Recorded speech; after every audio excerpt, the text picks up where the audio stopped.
Hey, what's going on, everyone? It's Eric with SweetSpotDFS, and welcome to my review for the 2022 Tournament of Champions. Now, I like doing these reviews because I want to show you guys how well or how bad the SweetSpot process did. And it might not be good for my own product if I show you how bad it is, but I want to show you guys the evidence one way or the other because I don't want to hide anything from you. I want you guys to see how well it does week in and week out. So, in this video, we'll be going over everything I covered in the previous video, which were all the data points I told you guys you should use in researching your own data. And then I'm going to go over all the strategies that I covered in my strategy video to see how well they did as well. If you want to see all of those kind of in a timestamp portion or fashion, you can find them in the description below, or if you hover over YouTube's progress bar, you'll see them there. Now, as I start this, I usually would love to go into a giveaway or into any giveaways. Unfortunately, my giveaways have a goal and we didn't reach those goals. And I should say one of them has a goal. The other one just you need to sign up. And I did not get an email notifying me that there were any new signups. That's for the Prize Picks giveaway. So no giveaways ran this week. We are 6 subscribers away from hitting the goal of the $10 subscriber giveaway. If you have not yet subscribed, please do so. Let's get there so we can run this giveaway. All of you guys that participated in this last week of videos, all your entries are saved. They have been added to the spreadsheet. And then once we hit our goal, we'll run that giveaway. All you guys will have better opportunities, better chances to win because you just have extra entries. Anyways, let's go ahead. Let's get into this. We're going to start with the $5 GPP versus the optimal lineup. I always like to start here just to see how close the GPP was to the optimal, and if it wasn't, where we could have done better. So very first thing to note is every golfer here that's highlighted in blue was a part of the $5 GPP winning lineup. Joel Dahmen, 28th place. That's who they had. I mean, he scored respectable points, but he did have his other 5 golfers inside the top 5, which was awesome. He used up 49,500 of the salary, scored 887.5 points. The optimal lineup are all the golfers with the little black tick marks that you can see on the screen. So you have Cameron Smith, John Rahm, Matt Jones, Patrick Cantlay, Daniel Berger, which were also all a part of the GPP lineup. And then it's Cameron Davis, who finished in 10th place, $6,200. So not only is this the optimal lineup, but it's also the SweetSpot optimal lineup, which is finding all 6 of your guys inside the top 10.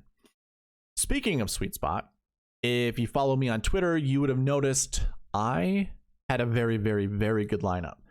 I had all of these golfers here. I had the 5 that the GPP winning lineup had, as well as the optimal lineup had. Instead of Cameron Davis, I had Seamus Power. So I used up all $50,000 of my salary and I scored 15 points less than the optimal lineup. Now, I had that in a contest that was a winner take all. I ended up winning $450 from it, which was awesome. It was a $5 entry. If I had put that in the Drive the Green, I would have outscored it by, I think, 6 points or something like that. 87.5. Let's see, I forgot what I scored. 908, I think it was. 905.5. So I would have outscored that $5 or I did outscore that $5 GPP lineup by 18 points. So it's unfortunate. I'm not gonna get super disappointed that I didn't put into the $5. I will say this. Here, I'll show you guys how I did this. I know some of you guys will be interested in this. So I do have, this is my old school way. I did give out the optimizer to some of you guys. I had an issue with the optimizer because it was such a limited field event. All it did, and this is Excel's issue, all it did was just continuously provided the same 5, 6, 7 lineups that were the most optimal. So no matter what I put in for ownership or anything like that, I mean, it just uses raw numbers, uses math to figure out, what is the next optimal lineup. So even if you put conditionals in there, like ownership and stuff like that, because it was such a small field event, it usually hit a lot of those checkpoints, and either it didn't matter and just selected the same 6 golfers that it previously did 6 lineups ago, or something to that extent. So if you did build any lineups, what you would have had to have done is just build one at a time and put in new criteria to get unique lineups. So I ended up ditching the optimizer this week because well, first of all, I spent a lot of time trying to figure out how to just create all unique lineups.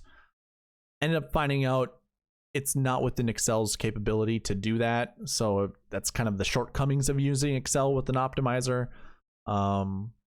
There's just no way around it. Like when I was building logic to do so, it just told me this is too big of criteria. We can't figure out the problem because it's a solver that solves and tries to figure out how or what the next optimal lineup is. And it just flat out told me there's too much criteria. We can't figure it out how to do that. Because I did have a good way to figure it out, but it just obviously didn't work. So here's what I ended up doing with my lineups. Here's the lineup that scored 905 points. I had 3 drive the green contests that I entered. These are the 3 lineups. So the 4th lineup was the one that would have taken it down. So you can look at it a couple ways. I randomized this. If you didn't know, Google Sheets, like because I'm using Google Sheets right now, if you went to this view more cell actions and you just hit randomize range, it's gonna change all 6 golfers. Like it's never gonna change the lineup itself because I selected the entire columns associated with the randomize I want to do. It's never gonna change the lineups. It's just gonna change what row they're a part of. So that's how I end up doing it. And usually I'll do it, kind of a superstitious amount of times, or until I see kind of a mix of my anchor, like anchor golfers here, and just be good with it. And then mass upload them into DraftKings. So it's kind of sad that this was my 4th lineup. I could have easily won $25,000. That would have been great. But it's all on chance. All of this is on chance. And I create 100 unique lineups. So I'm not beating myself up for it. Let's put it that way. But to tell you how I built my lineups, I'll do it a little bit later. I just wanted to mention that I was really close to taking down the drive the green because it was my 4th lineup. And if it was my 3rd lineup, or if I had entered another drive the green, it would have been in that contest. So unfortunately, that didn't happen. I'll get back to this later in the video, though. So that is your $5 GPP versus the optimal. They both used over $49,500. I'm always a proponent to trying to get it as close to $50,000 as you possibly can, because that limits the amount of combination of lineups you can create. And that just makes lineup building so much easier. If you're to leave thousands of dollars on the table, you open up the opportunity to so many different combinations of lineups that you possibly can create. Maybe some of you guys already know you have 3 or 4 anchor plays that you're just going to play in all of your lineups and you just have to flip around 2. That's fine, because then you're limiting your lineups that way. But if you're creating 6 just unique or just random lineups, if you don't put that criteria in there to get as close to 50,000 as possible, or has to be always over 49,000, like what I do, you're opening the possibilities to so many lineups. So either way, even in this limited field event, getting as close to 50,000 as possible, very good. And in my rules, north of 49,000 is where you want to be. So both the optimal and the $5 GPP both follow that same logic. So that is your $5 versus your optimal. The next thing I want to get into is the SweetSpot Score, because this is going to also provide our Marquee tee time pairings that we talked about in the strategy video. I've already noticed that I didn't even go over like each segment that I wanted to, because I should talk about the preview, the data points that I told you guys you should look into, but we're here already, so we're just going to keep going with it. So SweetSpot rank. We're looking at the top 20 golfers in my ranking.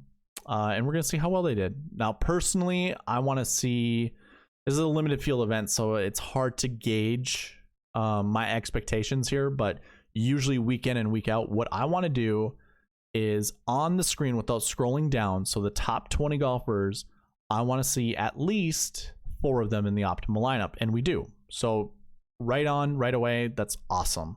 Glad to see that. My number 1 golfer was Victor Hovland. He almost finished dead last. Jordan Spieth, 21st, not good. Bryson, 25th, not good. Abe Answer, 35th place. So all within the top 12 of my ranks. We have 4 golfers that just would not have made any money for anybody. But we do have a considerable amount of top 5 finishes, so that's really good. We also have 4 optimal lineup golfers, which again is really good. So I don't know how to take this. In the top 13 of my rank, I have 4 optimal lineup golfers, so I think that's okay. I think that's good enough. So I don't know. I guess I'll give myself a win on this one, although I'm very on the fence about it. Now with this, obviously this goes into the marquee tee times. So if I sort by the game number, which is basically your tee time pairing, these, by the way, changed every single day. So in a way, the marquee tee time pairings don't really matter. They usually matter when there's a cut and the pairing is always together Thursday, Friday. They repaired after each round. And I think that's what they do with most no cuts, if not all of them. So I'm gonna have to take that into consideration next time, because I don't really think the marquee tee time pairings matter that much then, because if you're only playing for 1 round, all that matters is that 1 round. And 1 round isn't gonna make the entire tournament. 2 rounds don't really make the entire tournament either, but if you can get out to a pretty decent lead, or you're playing with some good golfers that improve or increase your score or make it better, that's always a good thing. Whereas if you were playing with bad golfers or you're in a bad group, that's going to bog you down a little bit. So I'm still going to I'm going to continue to do this during cut events, but I'm going to think about it with no cut events. But I will say this, the marquee tee times, if I go and filter by color and we go with the light green here, I usually want to see 2 optimal lineup golfers. That's the rule, if you remember. Usually in my marquee tee time pairings, we find 2 optimal lineup golfers, and we have it this week in this limited field event. John Rahm, 11,000, Cameron Smith, 8,300. So it still worked out. So we check mark with the SweetSpot score, check mark with I'm gonna have visuals sometime soon that will just show that check mark here, check mark there. But yeah, marquee tee time pairings, successful. Now I did have some honorable mentions, and none of them, actually they were all, they finished pretty bad. So I guess we can just skip past that. But yeah, I think going forward, I'm gonna have to reassess the no cut situation. Yeah, from here, we're gonna go right into the bucket system. Now I'm just gonna pull it up. If you recall, we had anchor buckets, and that's what I have on the screen right now. Now the gaudy bright green and bright red colors. Bright green means successful. Red means unsuccessful, and you can see that in the optimal lineups. Now, the optimal lineups are going to be a little bit more stingy because we only have 3 years of data. I believe, I think it only goes back to 2018. 1, 2, 3. We have 4 years of data. So like, for instance, the 2 reds that you see on here, we had 1 more each in those buckets. And one was the strokes gain 2 bucket. One was the strokes gain 4 bucket. They were both in the anchor buckets. And both had 1 more than what we've seen at most in those buckets. Now, when it comes to my projections, remember your max projection, you always round up. I don't round up on the screen for you guys just so you can see the raw number, but just round up. It doesn't matter how close it is to the actual number it is. So 3.20. If you were just to round naturally, you'd round down because obviously it's not 3.5 or greater, but always round up. So that is always the key with this. When it comes to minimum, you always round down. So 1.92, that still equals 1, in my opinion. So just so we're on the same page with that. And with that being said, all of the buckets, all of the anchor buckets succeeded to their projections. I think there were a couple that had more, like Course History 1. If I were to go here and we look at the top 10, because again, that's what the anchor buckets do. We only look at the top 10. So I should have mentioned that earlier, but if you with me, usually you know that. So we're only looking at the top 10. If you look at the Course History buckets, we have 9 Course History 1s. Now, if we go back to the summary, I have a max of 7. Here's where I will give it a pass. If I were to look at each one of those, we only have 4 golfers that are in the optimal lineup. So then when I go back to the summary, it is somewhere between 4 to 7. And in the optimal lineup, it's 3 to 5. So if that number, which is 4 obviously, lands inside both of these projections, it's a success because you wouldn't want more than that, despite there being more inside the top 10. I know it can get confusing a little bit, but I hope that makes some sense. Because one thing that I've learned doing the bucket system is, despite the top 10 success, you're going to find out you can't include, 6 golfers of a certain stat category inside your lineup because the salaries won't allow it. So what I ended up doing is I kind of relaxed my criteria, still only looking at top 10 information, but understanding there are 10 golfers inside the top 10 most of the time. Sometimes we might have ties and there's more, but at minimum there's 10. Our DraftKings lineups only allow 6. So there's always going to be 4 golfers left out. So no matter what, you can't be super stingy because you're going to miss out on those 4 golfers, or you're going to miss out on some golfers if you try to be super stingy. And those 4 golfers you might not be able to mix into your lineups because of other reasons. So again, I'm a little bit more relaxed. So when we look at the buckets, this is a 100% anchor bucket. Now, if I were to remove my criteria here and look at all of the buckets, and I'm actually going to get rid of the ones that we didn't look at because there weren't any buckets for those stat categories.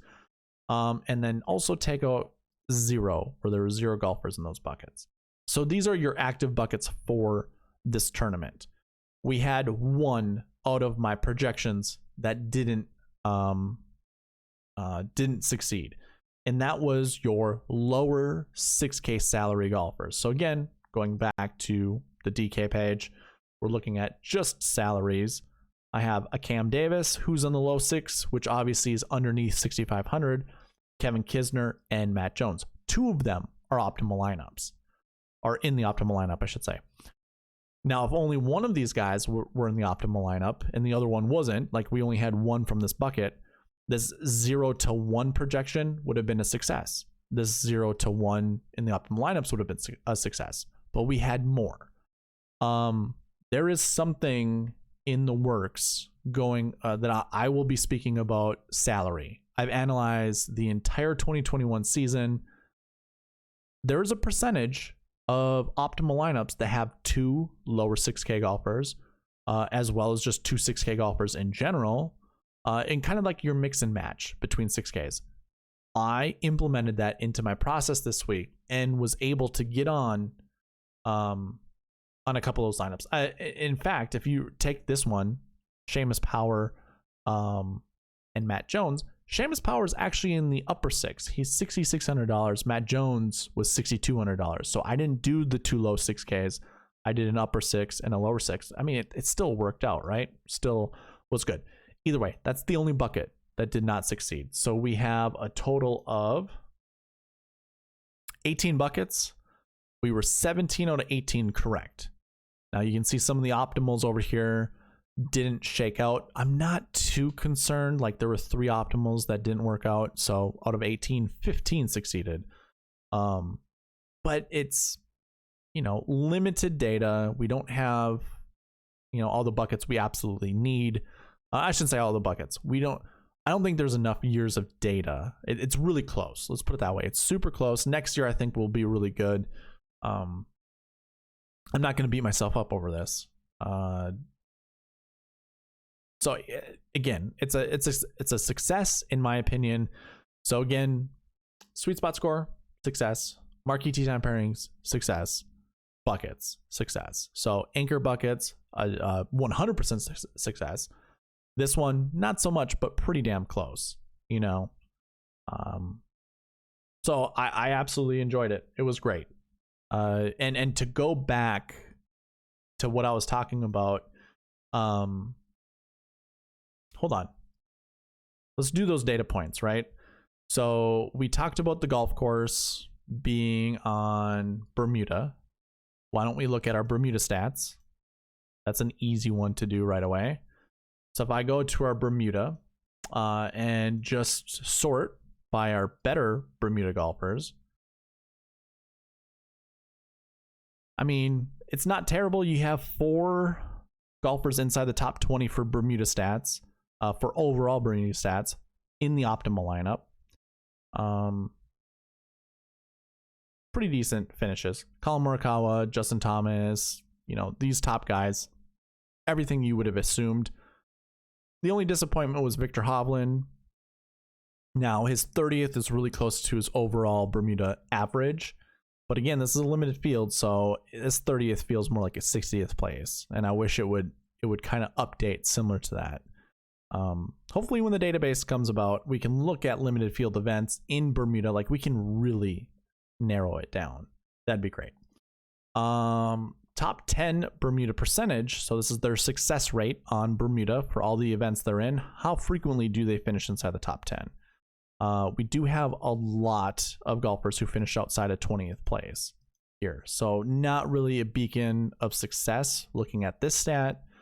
So kind of a little disappointing. And then if we look at an entire year's worth of Bermuda from this day going all the way back to the Tournament of Champions of last year, we only have 3 in the optimal lineup, a bunch of, above 20th place finishes. So, I mean, you just can't look at grass stats. You got to look at other stuff.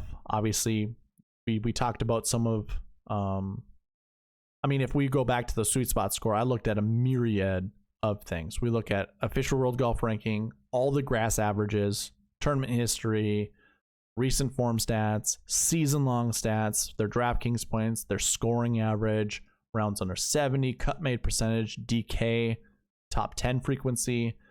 Yeah, I mean, with the SweetSpot Score, I don't know. It all shows the same, but it's nice to see 4 optimal lineup golfers. Grass stats just didn't show up. Now, I gave you the architect. I gave you the strength of field. I can't do that research in front of you right now. So hopefully you took some of that information and were able to find some diamonds in the rough. If you didn't, I'm sorry to hear that. That's why I love the bucket system. It's just easier for me to show you and go through all the different stats for this tournament. But going back to my lineup creation, I actually am kind of proud about this. So what I ended up doing first was I wanted to find these dark green golfers. And just to show you guys who those are, it's very simple. It's all based off of strokes gained stats. So I started right here. And I basically took all the golfers here. I mean, you can even see Seamus Power is there. You can see 3 of the optimal lineup golfers are in this group. Now, this is what's so good about the bucket system. How many golfers do you see on the screen versus how many optimal lineup golfers do you see? It's super small, right? Your percentage is almost 50%. We have 7 on the screen, and 3 of them are in the optimal lineup. So I started here, and what I ended up doing was I grabbed Jon Rahm 50 times. Because as I looked at this, and you can probably see it as well, if we get further down the road, you're going to have those golfers in so many more lineups. Some of these golfers I wanted by themselves. So here's an example of what I would do. So let's say Jon Rahm. I'll actually go down here and I'll just create a new lineup for you guys. So let's say I start my lineup building. Jon Rahm, I'll put him down here 20 times. So there's 20. Now I want Jon Rahm just by himself in this stat category. And by the way, there is a rhyme and reason. If we go down to the strokes gained buckets, I want somewhere between 2 to 4 of these strokes gained ones. So Jon Rahm is here. Here's how I did the rest of it. Sorry for just skipping back and forth, but I did this. I grabbed those 6 golfers and went like this. I know my minimum was 2. Let's just say we did 24 golfers. I knew my minimum for this bucket was 2, and that gave me equal ownership with each one of those guys. So again, that gave me Jon Rahm and Seamus Power, which ended up being in the optimal lineup. Now, on the opposite side of that, what I found out with, it was a kind of a deep dive of data between ownership percentages, and I mean like overall ownership percentages, not just for this tournament. I'm going to do a video in the future about ownership. I'm going to do a video in the future about salaries, because those all are going to be present in my lineup building here. And it's not going to make any sense to, because I haven't talked to you guys about it yet. I briefly did in the strategy video, but have not yet in depth. So what I ended up doing was I just took everybody in the 6K range and I did this. Copied every one of them at least once. I mean, I did it twice, but I mean, it's going to look better, you know, as a whole, going all the way through and building lineups. Because, okay, so let's say I did Jon Rahm 24, or I put him in my lineup 24 times. My next guy was Patrick Cantlay. He was the next price guy. I'd put him down like 16 times, because he's going to show up with Jon Rahm, 4 more times? So now I have 20 lineups of Patrick Cantlay as well. And in fact, if I were just to show you my ownerships, but hold on, before I do that, this is how I started all my lineups. I always had 3 golfers basically created, and it started with my strokes gained 1 buckets, and it started with my 6K buckets. And I only put, out of 100 lineups, I put 6K golfers in 86% of them, because that's what I shared on Twitter. 80% or 86% of the time, a 6K golfer is in your optimal lineup. So that's what I did. Out of 100 lineups, I put 86 6K golfers in there. So I know I'm kind of mad scientisting this, and I know it might be boring to some of you guys. I apologize for that, but it's just kind of how my brain ticks. So if I show you my ownership count, I had 107 contests I entered. Of those, you can see all these dark green golfers are going to have really high ownerships because they just fit. Seamus Power in 35% of my lineups. And you can see those 6 golfers alone are in so many more tournaments. This is my player count here in column S. My lowest one is 30, and that's Sung Jae out of my strokes gained 1. My highest non-strokes gained 1 golfer is what Abram Answer, 25. Yeah, 25 lineups of Abe Answer, which is disappointing because he finished really poorly. But either way, I 10x'd my initial investment. I put in $56, but I'll tell you what, 3 of my $5 lineups were used with DraftKings crowns, because I got so many from the PGA season this last year. I kind of count that as free. So really, I put in $41 with my own money and came out with $575. So it was a good week, needless to say. It was very awesome, and obviously a lot of the winnings came from that one lineup and that winner take all, but I did win 2 other winner take alls, $50 ones each. I don't think that was going to change any much, or whatever I'm trying to say. Quite disappointing that I didn't get to drive the green, the $25,000 that were part of first place there, that would have been awesome. But all in time, right? And as this continues to get better, the process gets better. I'm looking at more information, looking at more optimal lineup data points. Hopefully we get there. I'm excited about the future. I don't think review videos from here going forward are going to be this long, because I could have ended this about 8 minutes ago. I just wanted to show you how I had built this last or the lineup that was very, very successful.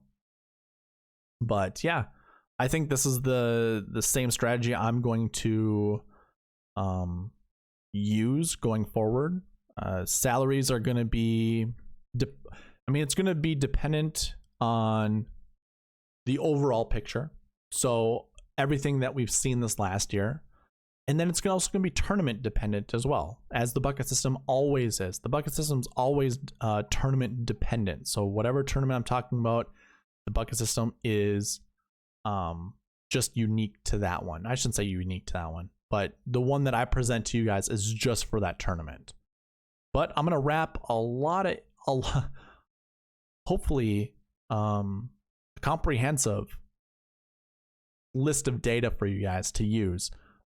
Just like I did on Twitter when I presented, the frequency that salaries are in the optimal lineup. I'm going to do that with a lot of things. So hopefully I can get more of that information out to you guys soon.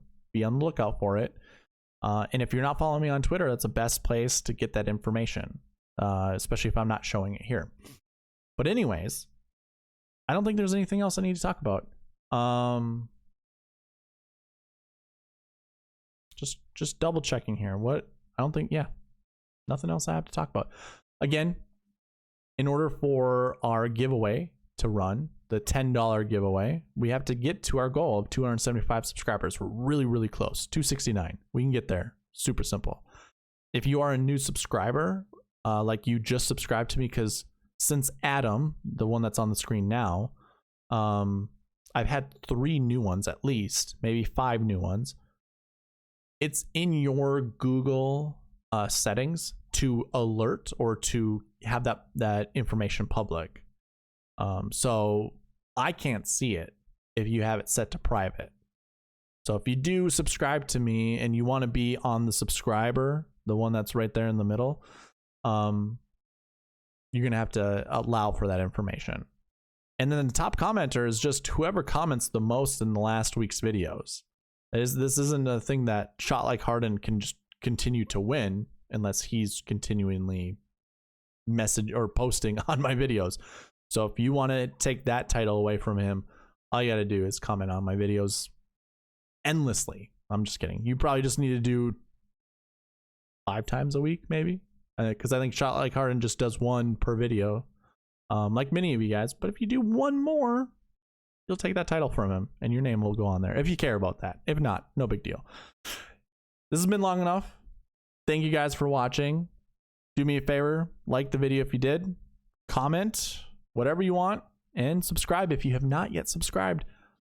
I'll see you in the Sony Open preview tomorrow, or maybe later today, depending on when you get this.